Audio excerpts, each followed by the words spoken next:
Iran and Israel launched new missile strikes at each other on Wednesday as the warfare between the two longtime enemies entered a sixth day, with U.S. President Donald Trump calling for Iran's unconditional surrender and fueling questions about U.S. involvement in the war.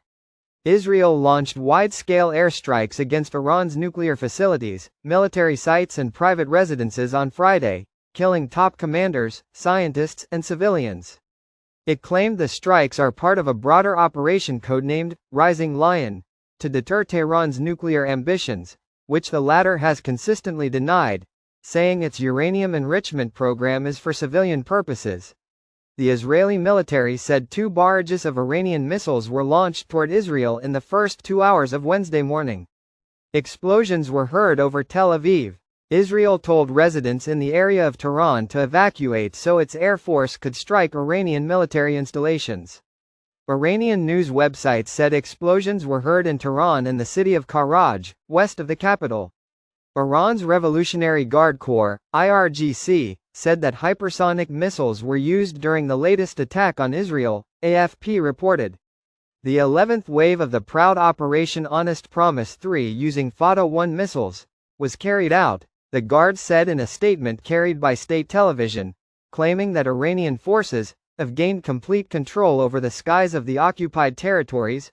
Washington-based group human rights activists put the total death toll in Iran at 585 people, with 1,326 other wounded, Washington Post reported. The group added that it had identified 239 of those killed in Israeli strikes as civilians and 126 as security personnel. In its last update on Monday, Iran's health ministry had said 224 Iranians had been killed and over 1,000 injured, most of them civilians. Israel says 24 people have been killed, mostly civilians. Residents of both countries have been evacuated or have fled. The IRGC last night claimed hitting a major center of Israel's Mossad intelligence agency in Tel Aviv, Tasnim reported. Trump says, "We now have total control of Iran's skies."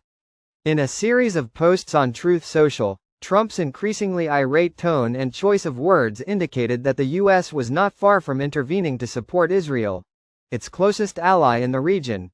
"We now have completely and total control of the skies over Iran," he posted, prompting many to question what he meant by "we."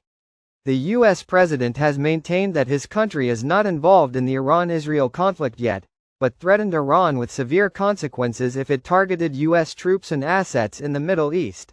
He then posted, "Unconditional surrender," an apparent demand addressed at Tehran.